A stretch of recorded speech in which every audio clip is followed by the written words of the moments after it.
SNY TV. You know me from covering the Mets, and I hope you get a chance to listen to Mets Musings with Gary Mack. I had a great time. I hope you do too.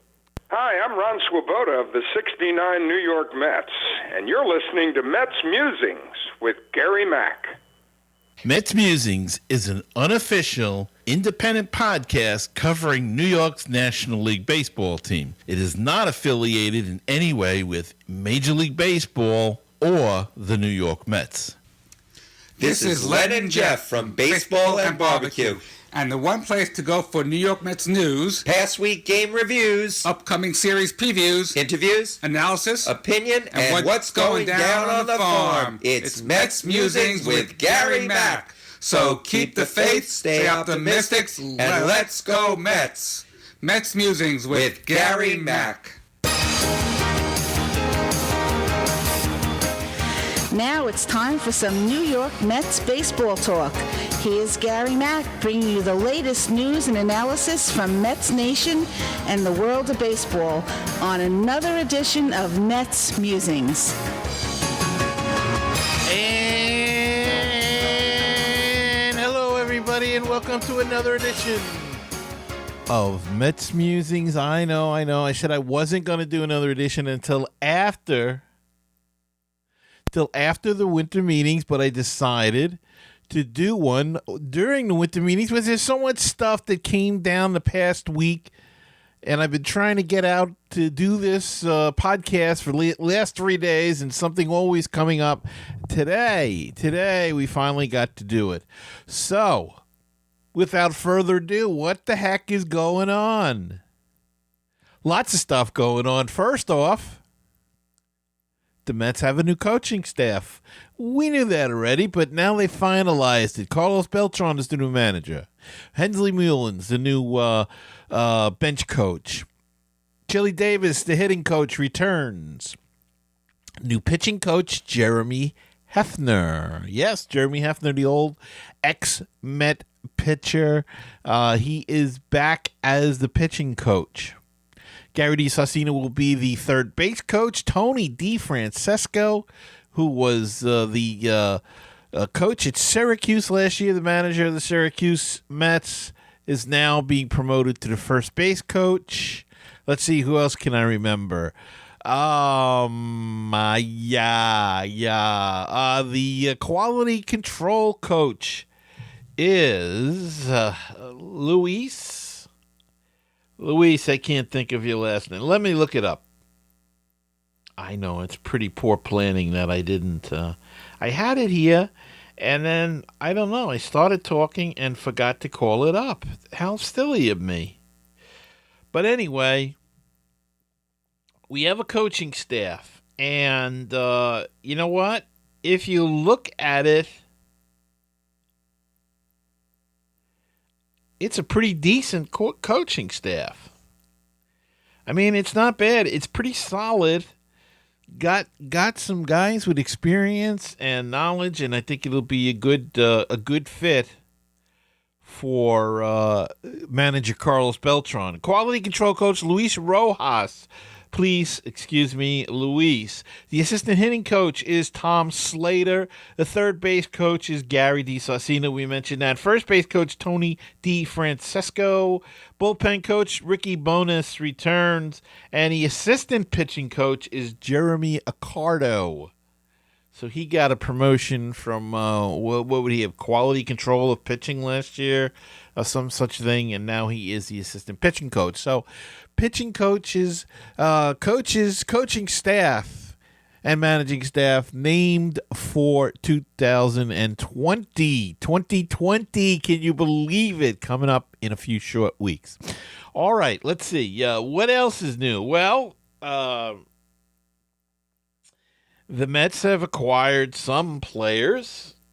Nothing big, but they re-signed relief pitcher Brad Brock, which is the third move the Mets have made so far. They acquired outfielder Jake Marisnick from the Houston Astros and signed infielder Max Moroff and outfielder Jared Parker to minor league deals with spring training invites. And additionally, this offseason, the Mets have claimed southpaw Steven Gonzalez off waivers from the Minnesota Twins and signed left-hander Chasen Shreve to a minor league deal that included a spring training invite. So loading up. Of course, the other big news this week is that the Mets lost a player. They lost Zach Wheeler. He signed with are you ready for this? The Phillies. No, you know that already. For over $100 million, $118 million, I believe the deal was. Look, they weren't going to sign him. Kind of expensive. Maybe they know something. Who knows? But rumors are that they are in talk with Rick Porcello, who I mentioned last week on this podcast. If you listen, I suggested Porcello might be a good fit for this team. He had an off year last year, but coming off he had a couple of good years a couple of years ago, and maybe a change of scenery, changing leagues as well, will make a difference for Rick Porcello. Also out there is a number of other guys. Cole Hamels is gone, so we can't sign him, but Dallas Keuchel's still out there. Maybe some lower echelon starters that would fit the fifth or fourth starter need that they have at this particular point in time. And so we'll have to see what this week brings. As I said, the first day of baseball meetings as we record this. Not too much to report so far, but we going to try to stay on top of things and let you know at the end of the week, probably do another podcast, maybe over the weekend. We'll see when I have the time to do it, but wanted to get this out today. There was also something else I wanted to talk about. What was that now? Let's see. What the heck was it? Oh, I know. The Mets are being sold! Yay!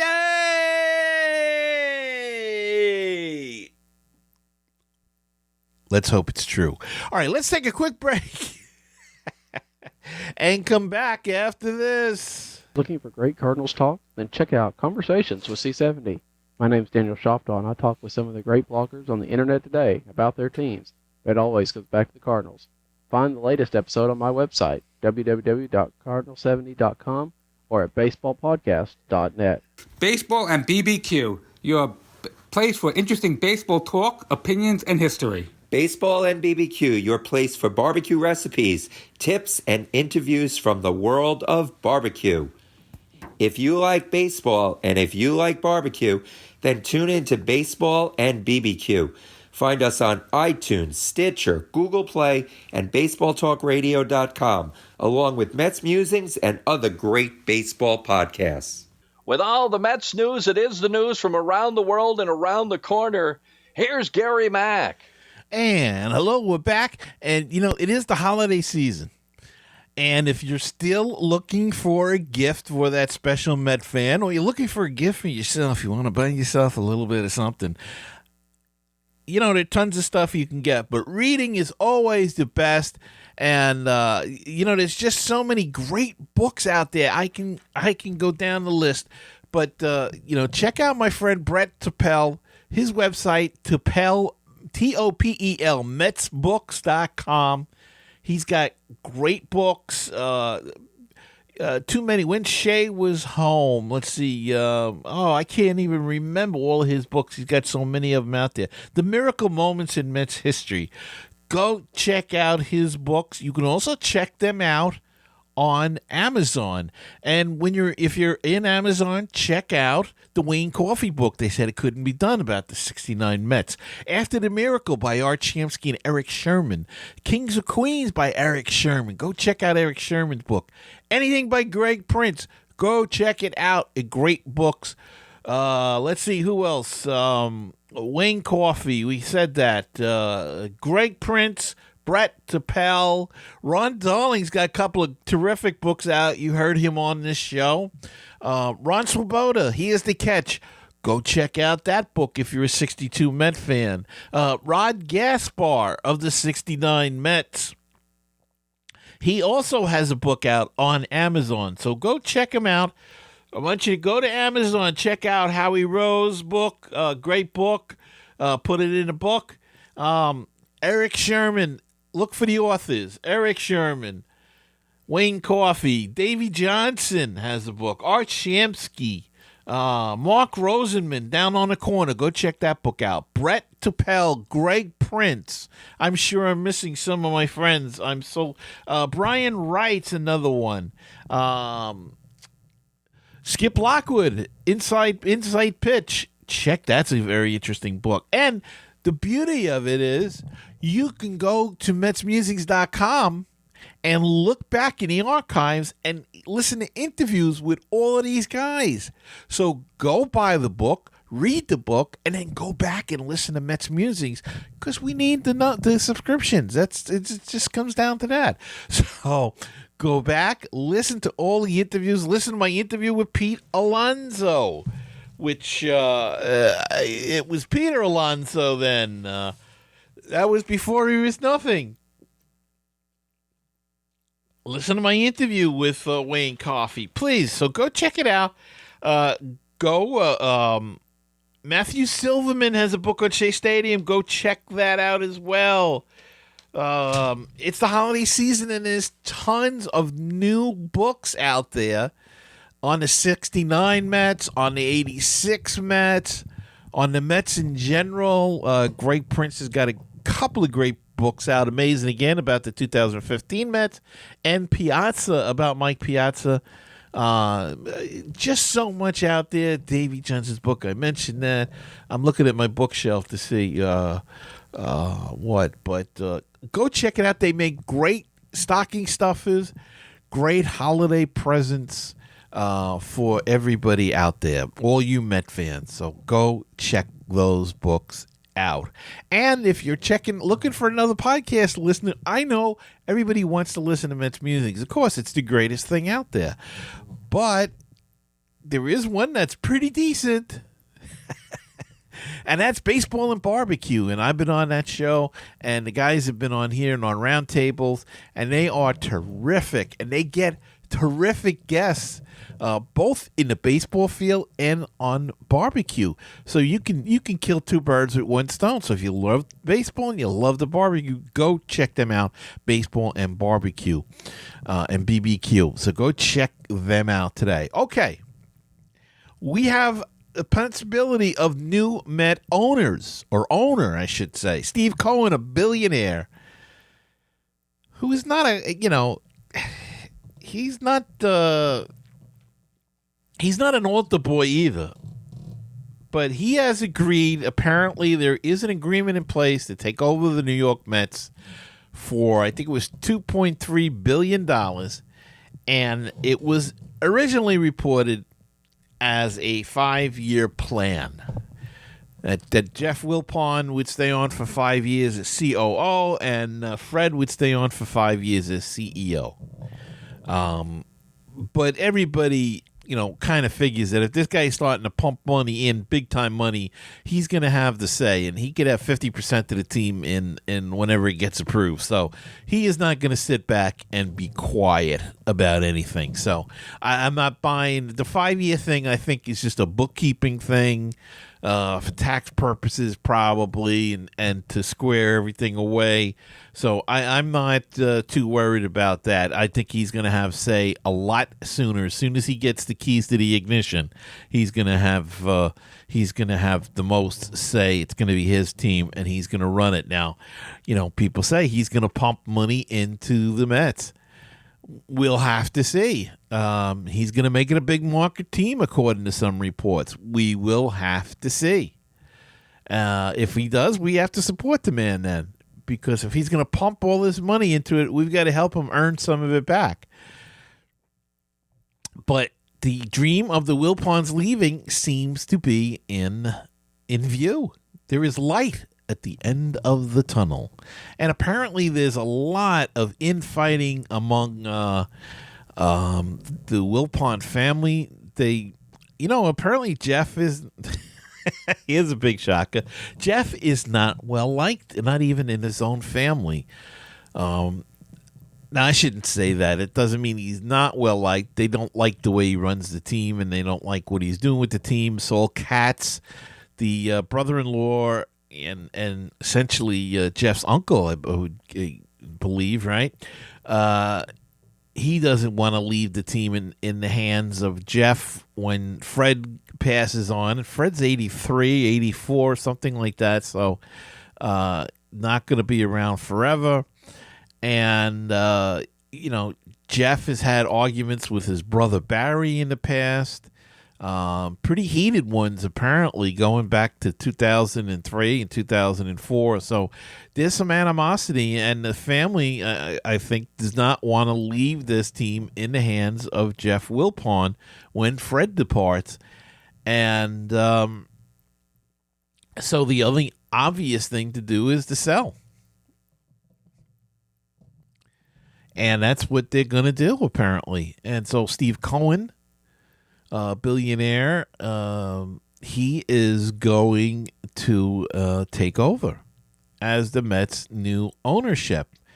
And we'll see, is he going to be like Steinbrenner? Is he going to be like Doubleday? I'd like to see somebody like Doubleday, because Doubleday was, people forget, Doubleday came in with the Wilpons, but he had a lot of the say, and he was kind of aggressive. I mean, but not Steinbrenner-esque.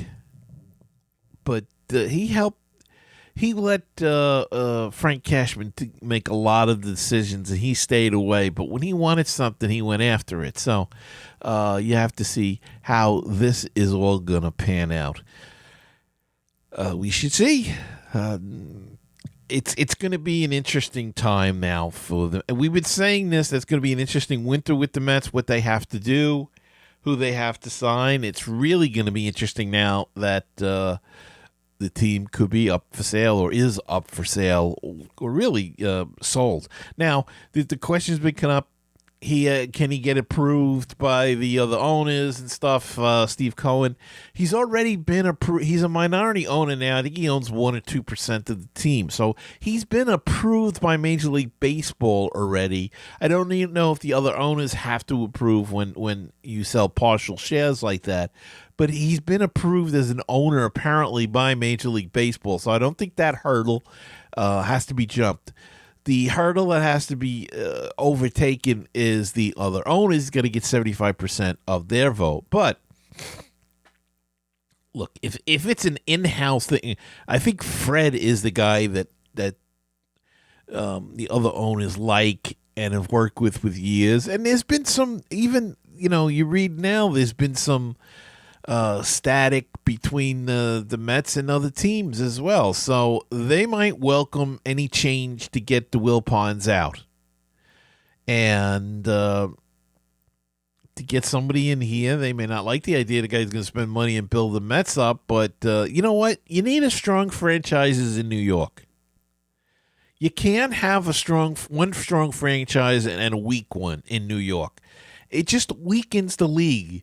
Look at what it does to basketball with the Knicks being so weak. It just kind of takes the whole thing out of the league.